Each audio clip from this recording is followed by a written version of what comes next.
Candace Owens, man, she was on Joe Budden 1 week. Now, you know what I'm saying? It seems like we can't get enough. We can't get rid of the lady. Like, she's all over the place now. You know what I'm saying? Like, she was on the Breakfast Club, on Joe Budden. She just, I've been watching her show a little bit. I ain't gonna front. Sometimes I be mad, and sometimes I be like, hey, she's a very, very well-educated black woman. Some folks say that if Candace Owens wasn't attractive, she wouldn't get away with a lot of things that she gets away with. She wouldn't get a pass. She wouldn't get on these platforms for spewing some of the crazy, rhetoric that she does. You know what I'm saying? Now, some of the Hitler-type rhetoric, can't stand for it. You know what I'm saying? I feel like she is, a grifter, if I may choose the best word to describe what she does. She gets paid by the right wing politics, right wing piggy bank to say certain things, to rile up the media, to make black people think a different type of way, maybe to influence overall. And this is a picture of Candace Owens, and I want to say high school, or maybe it was the beginning of college, when she actually used the NAACP, and she was facing racist threats and racism at school for something that she said at school. And she sued and got a settlement for that, and that's how everything kicked off.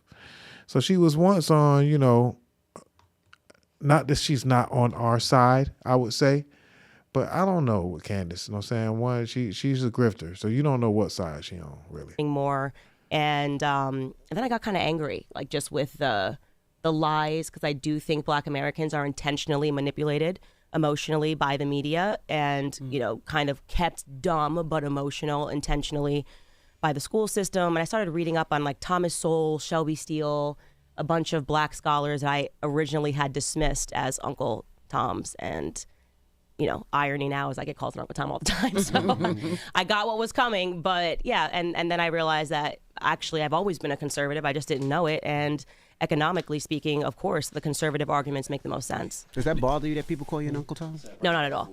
First off, because if they read the book, Uncle Tom was the hero. But also because I get it. How can I fault people for something that I would have engaged in for the majority of my life? I thought the same thing about Black conservatives. Like, I thought it was this betrayal, but I never actually understood it. It was just an emotional response. And I think that kind of is, if you come out of the public school system, I can't imagine how you could be a Black conservative when just the way that they even tell us our own history is just not true, So a lot of folks have been getting kind of interested in old Candace, and then this is the type of time and the time of year, not time of time, that it would be, time for her to do her thing. Election year. This is when it's time for Candace Owens to activate and insert herself into the media, into the conversation. Now, sure, I got to say that I can say that I'm a fan. I'm interested in what Candace has to say. I think that she's very intelligent. I think that some of the things that she says may not be her own thoughts. Some of the things she says may be to influence for a certain perspective. That perspective usually is on the opposite side of my thinking and the way that I like to carry myself as an American. But nevertheless, she does say a lot of things that are also beneficial to the way I carry myself as an American. And, you can find yourself torn when listening and discussing facts about this woman. But don't get it twisted. I do not think that it's genuine. I do not think that it's real. I think that it's orchestrated. I think that it's funded. I think that it's manipulation. And I pay attention to it so I can, for one, learn from the way that she conveys her message. I think that she's a very good orator, and the way that she speaks is very interesting and very, very on point. So I'll try to learn from that. I also take in the message. I try to be open to at least hear her speak on certain messages and to hear the perspective that I may not be privy to or I may not have thought to think about. And then also make an argument like this, which is essentially. But again, she is very, very well spoken. I wouldn't be surprised if she would one day.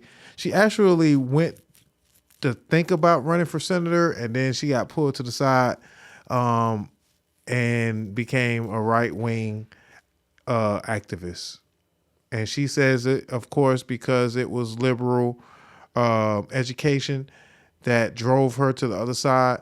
But many want to think what drove her to the other side when it came to marrying black men. And here was her explanation to that. And we'll share this and then we'll move on. But again, it's just a fine line on what side that you're on with Candace. And again, she speaks very well. She's very educated. She's also pretty. And maybe those are the reasons that she's able to get off certain takes or certain perspectives or have certain platforms with her rhetoric. And here is Candace Owens explaining why she married a white man. Black family, but then you married a white man. Yeah, Dr. Umar would have a huge problem with it. Okay, I would love to talk to him more about that. You know, the black family. Dr. Umar. But then you married a white man. Yeah, Dr. Umar would have a huge problem with it. Okay, I would love to talk to him more about that because, I mean, it's always very interesting to me to hear this paradox of black people who will make an argument that, you know, the system is racist and then also make an argument like this, which is essentially making an argument for the Supreme Court to revisit Virginia versus Love and basically say that black Americans and white Americans shouldn't be marrying. I think the greatest thing ever is when people come together on the basis of who they love and get married. You know, for me personally, I never thought of my husband as a race. It's very interesting to me that see people go, she's married to a white man. When I look at my kids, I'm not like, oh, my kids are mixed. I married the person that it made the most sense for me to marry. I have a mind that is just, you know, if you even knew half the things that I'm thinking about, the stuff that I'm reading, just go all the time. It's difficult for me to find. It was difficult for me to find a partner that was a challenge to me. You know, the challenge that I needed, whether you want to say like an academic challenge, whatever it is, with my same interests. It just was. What you will know, a lot of times people think that when people come together, it's because of how they look. Actually, I actually read this in a Thomas Sowell book, or maybe it was a Shelby Steele book. People tend to marry their IQ, which is interesting. You think like if you see two black people together, oh, it's because they are two black people, but actually they are probably better matched based on their IQ. You know, I fell in love with my husband just because I think he is one of the most brilliant people ever. You know, I love him very much. The stuff that we talk about, I'm like, there is no other person that I could have married. We have 3 beautiful children who are growing up in an environment that I am just so happy that I was able to, you know, what every parent wants, to give your children better than you had, you know? And that's all I can say. I'm just the luckiest person in the entire world. How was he going to feel about you not finding him attractive and just liking him for his mind? What do Oh you my God. What? He got the smear already ready for the journalists that are listening. Candace says her husband is not. It was a bonus that I also think that he's beautiful and gorgeous and handsome, but it really was about his mind. I know I married the right person, and I want every person to never allow like race to be a barrier to you finding love. That is so foolish. That will stop you. And by the way, you know, there has been so much toxicity particularly in black relationships because of the media portraying black men as this or black women as this. And we just have to stop doing that, you know? Yeah. Have you ever dated? Yeah. I don't think Dr. Umar would be having any of that going on. You know what I'm saying? Like he said, stop making excuses, Candace Owens. Admit that you really hate yourself. And I don't know if this called bunny hopping because it's peckerwood jumping. You know what I'm saying? Word to the brother Umar here. Know what I'm saying? Yeah. Boy, won't have none of that. Know what I'm saying, brother Umarius? Nah, man, like I say, man. Candace Owens, man.